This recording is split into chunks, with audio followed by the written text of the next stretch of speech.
Era uma sexta-feira à noite em Belo Horizonte. As luzes da cidade refletiam no asfalto molhado, o trânsito estava pesado e as sirenes já cortavam o ar, anunciando que a noite não seria tranquila. Eu já estava acostumado com esse cenário. Afinal, depois de mais de 20 anos na polícia militar, eu sabia que o fim de semana sempre trazia o pior lado da cidade. Meu nome é Roberto Almeida, tenho 46 anos e há muito tempo já aprendi a carregar nas costas o peso da farda. Mas naquela noite, a missão tinha um significado diferente. Meu filho, Lucas, de apenas 23 anos, também estava de serviço. Ele havia acabado de se formar na corporação e carregava no olhar aquele brilho que eu já não tinha mais. Lembro que na noite anterior, sentados na cozinha de casa, eu disse: "Filho, nunca subestime uma ocorrência. O perigo não avisa." Ele sorriu, ajeitou o colete e me respondeu com a confiança da juventude: "Pai, pode ficar tranquilo. Eu aprendi com o melhor." Aquela frase ecoava na minha cabeça quando o rádio da viatura chiou com a chamada que mudaria a minha vida. Assalto a uma transportadora de valores, criminosos armados de fuzil, tiroteio em andamento. Era prioridade máxima. Entrei na viatura com meu parceiro, o Cabo Mendes. Enquanto ele conferia o armamento, eu acelerava pelas ruas, desviando do trânsito. O giroflex iluminava os prédios e calçadas, e cada segundo parecia um século. Eu sabia que Lucas também tinha recebido a mesma chamada. Estávamos indo para o mesmo destino, mas não juntos. No caminho, tentei me convencer de que era só mais uma ocorrência, como tantas outras. Mas no fundo, eu sabia. Nenhuma ocorrência é só mais uma. Ainda mais quando o seu filho está na mesma linha de fogo. Quando nos aproximamos do galpão, os primeiros disparos já ecoavam. Rajadas longas, pesadas, o som inconfundível dos fuzis. A noite virou um inferno em segundos. O cheiro de pólvora misturado ao vento frio, gritos de comando dos colegas, viaturas espalhadas pela rua estreita. Saltei do carro, saquei minha arma e me posicionei atrás de um muro baixo. O treinamento gritava na minha mente: "Respira, controla, analisa." Mas o coração só perguntava: "Onde está o Lucas?" E então, pelo rádio, uma voz desesperada: policial atingido! Policial atingido!" Meu sangue gelou. Eu não sabia quem era, ninguém disse um nome. Mas dentro de mim algo se quebrou. Eu já sentia. O rádio ainda ecoava a mesma frase, como um martelo batendo dentro da minha cabeça. Policial atingido! Naquele instante, o sangue gelou nas minhas veias. Continuei firme atrás da mureta, tentando pensar como policial. Mas, por dentro, eu já não era só um agente da lei. Eu era um pai desesperado, tentando afastar a possibilidade que mais temia. O tiroteio não dava trégua.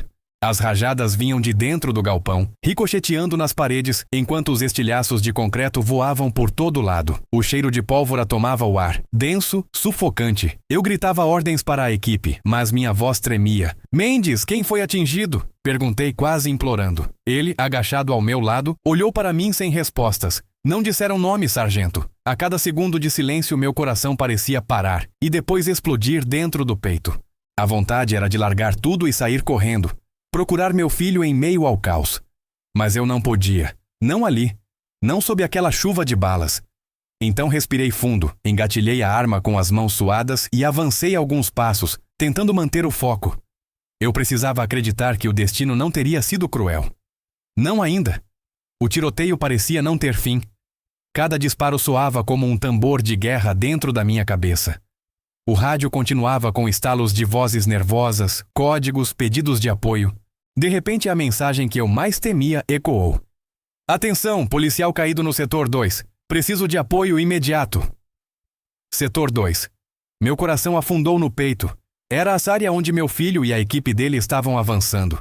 Senti minhas pernas fraquejarem, mas me forcei a correr em direção ao ponto indicado. Os gritos, os disparos, tudo se tornou um borrão. Só conseguia ouvir o som do meu próprio coração, acelerado como se fosse explodir. Quando dobrei a esquina do galpão, vi um grupo de policiais abaixados, tentando abrir espaço para o socorro. E então, eu o vi.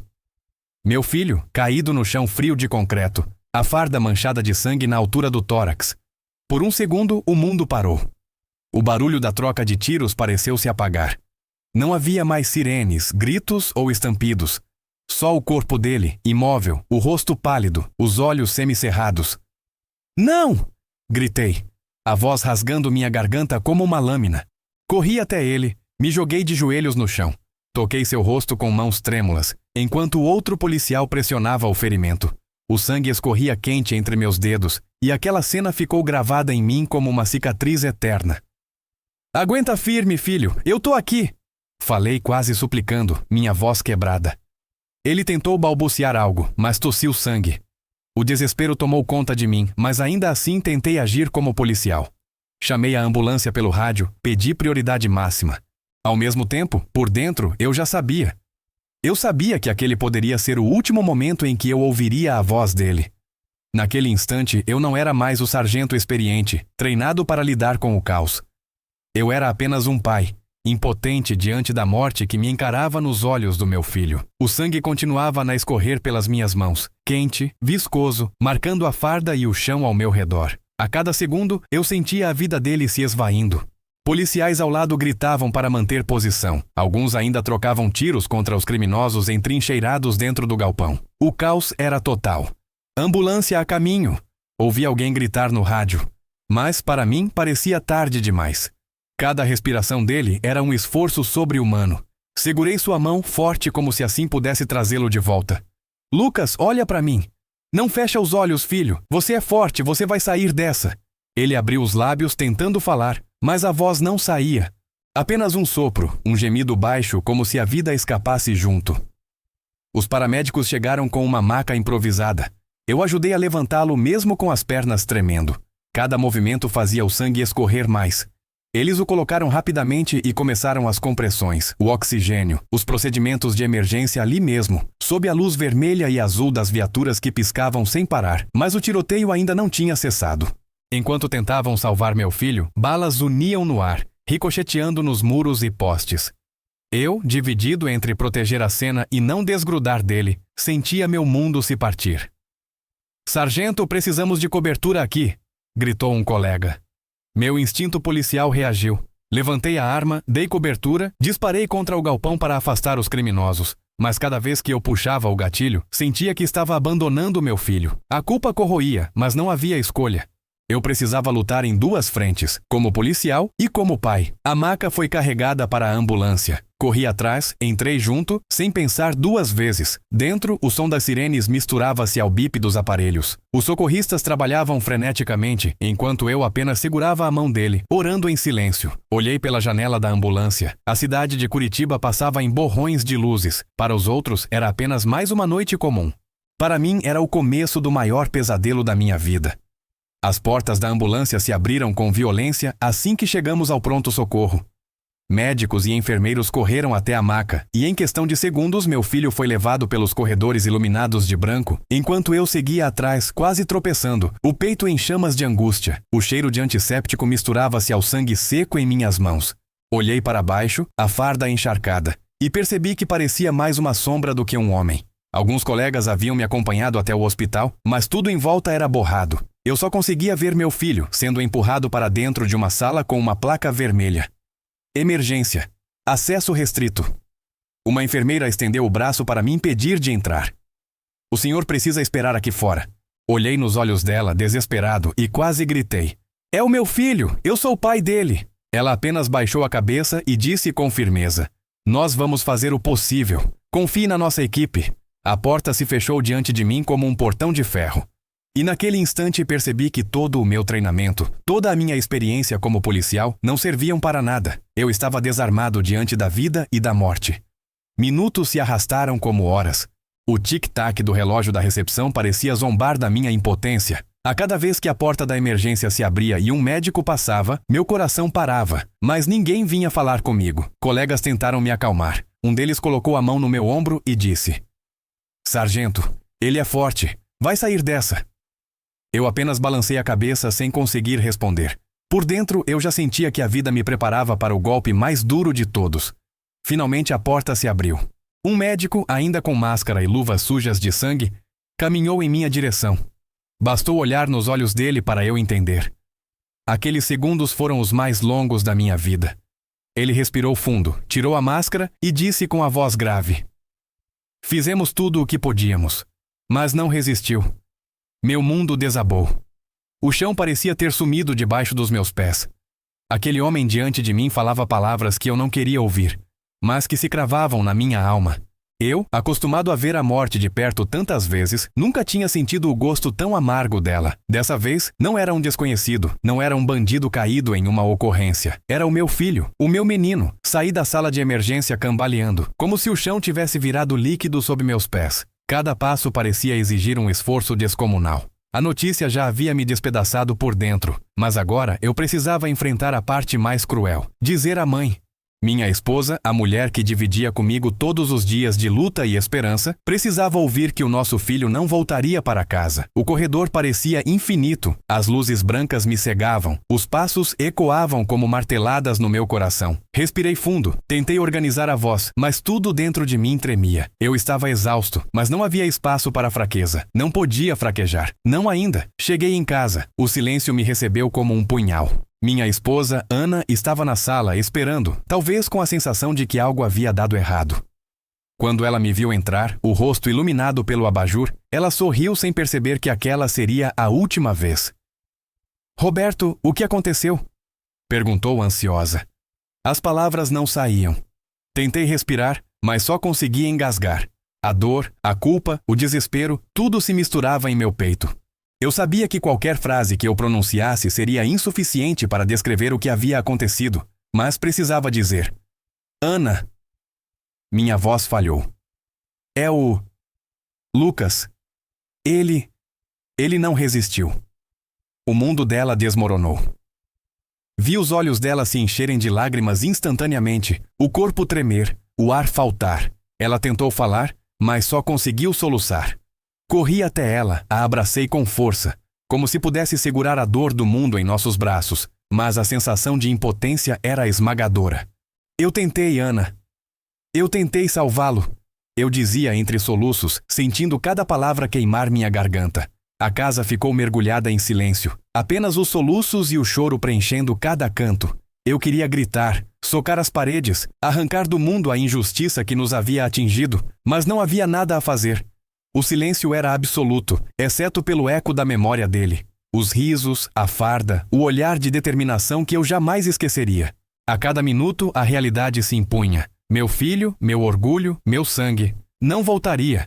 E eu, que tantas vezes enfrentei a morte como policial, agora me via impotente, um pai destruído diante do vazio que a perda deixava. Naquele momento percebi que não havia treinamento que preparasse um homem para dar uma notícia dessas. Nenhum manual, nenhum código de conduta poderia suavizar a dor de perder um filho.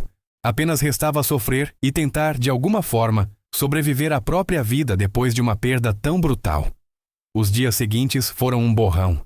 A dor ainda cravada no peito, eu me vi obrigado a retomar a rotina que, até então, parecia segura. A cidade de Belo Horizonte continuava com seus barulhos, sirenes e caos urbano, indiferente à minha perda. Mas, para mim, cada esquina, cada viatura, cada chamado era um lembrete cruel do que eu havia perdido. O batalhão parecia menor, sufocante. Colegas tentavam me consolar, mas ninguém poderia substituir meu filho. Cada olhar que me dirigiam era uma mistura de pena e receio. Todos sabiam que a dor de um pai que perdeu um filho não se mede, não se fala, apenas se carrega. A investigação sobre a ocorrência continuava. Registros, laudos, entrevistas, análise de vídeos e perícia. Eu participei de cada detalhe, não como policial, mas como pai desesperado por respostas. A sensação de impotência ainda me consumia, mas precisava entender se algo poderia ter sido evitado. Os criminosos foram localizados e neutralizados, mas nada disso preenchia o vazio. Saber que a ação havia sido concluída com sucesso não amenizava na ausência de Lucas. Cada documento, cada prova, cada depoimento me lembrava da noite em que ele se foi e da minha falha em protegê-lo, mesmo sabendo que ele era forte e preparado e que confiava em mim. Voltar à rua, vestir a farda, atender ocorrências, tudo parecia mecânico. O treinamento policial me guiava, mas a dor me atravessava. Cada chamado com tiros, assaltos ou perseguições fazia meu coração disparar. Eu me via constantemente em seus passos, imaginando que ele poderia estar lá, precisando de mim e eu não estaria. A tragédia mudou não apenas minha carreira, mas toda a minha vida. Cada plantão, cada ocorrência, cada patrulha era agora permeada pelo luto, pelo medo e pela memória viva de Lucas. Eu precisava continuar, por ele. mas a cada segundo sentia que uma parte de mim havia morrido junto com ele. Ao mesmo tempo, eu percebia a importância de usar minha experiência para alertar outros, prevenir perdas, treinar jovens policiais. A dor se transformou em vigilância redobrada, em cada olhar atento, em cada conselho que eu dava a quem entrava na rua pela primeira vez. Eu não podia mudar o passado, mas podia tentar fazer diferença no futuro, para que nenhum outro pai enfrentasse a mesma dor que eu enfrentava. A vida continuava, mas a cicatriz no meu coração jamais cicatrizaria. Cada passo, cada ação, cada decisão era agora marcada pelo peso de uma perda que ninguém poderia compreender completamente. Após o enterro de Lucas, a cidade de Belo Horizonte continuava a girar indiferente à minha dor. As ruas iluminadas, os carros passando, as sirenes cortando o ar. Tudo seguia como se nada tivesse acontecido. Mas, para mim, cada instante era um lembrete cruel do que havia perdido. Voltar ao batalhão foi como atravessar um campo minado. Cada colega que eu cumprimentava me olhava com cuidado, sabendo da ferida aberta que carregava. A farda, antes símbolo de orgulho e força, agora parecia pesar toneladas sobre meus ombros. Eu percebi de forma dolorosa que cada policial carrega batalhas invisíveis dentro da própria farda. Eles veem, sentem e enfrentam coisas que ninguém fora da corporação consegue imaginar. Lembro de olhar para as fotos de Lucas, seu sorriso confiante, o brilho nos olhos e pensar em quantas vezes nos protegemos e nos orientamos mutuamente durante nossas operações. A morte dele me mostrou o valor incomensurável que existe na vida, no vínculo familiar, na confiança e no amor que se tem por aqueles que carregam a mesma farda. A perda me transformou. Aprendi que não se trata apenas de cumprir deveres, prender criminosos ou seguir ordens. A farda tem um preço invisível, uma carga emocional que só quem veste entende. E a família? A família é tudo. É aquilo que nos ancora, que nos dá força para continuar quando a violência, a dor e a morte batem à porta. Hoje, cada vez que coloco a farda, sinto o peso de Lucas comigo. Sinto a responsabilidade de proteger vidas, mas também de valorizar cada instante com aqueles que amamos. Cada colega policial merece respeito, compreensão e apoio, porque só eles sabem o que enfrentam diariamente. E cada família merece cuidado, atenção e amor. Porque na vida real, não há nada mais precioso do que os laços que mantemos vivos. Se você assiste a este vídeo, leve isso consigo. Respeite os policiais, valorize suas famílias e nunca subestime o peso que cada um carrega dentro da farda. A violência, o perigo e a perda não escolhem hora, lugar ou idade. E muitas vezes a maior batalha acontece dentro de casa, longe dos olhos de todos. A história de Lucas e a minha é um alerta. Um lembrete de que a vida é frágil, que cada momento importa e que a coragem muitas vezes vem acompanhada de dor. Mas, mesmo na dor, há força. E é essa força que nos mantém de pé, mesmo quando o mundo parece desabar.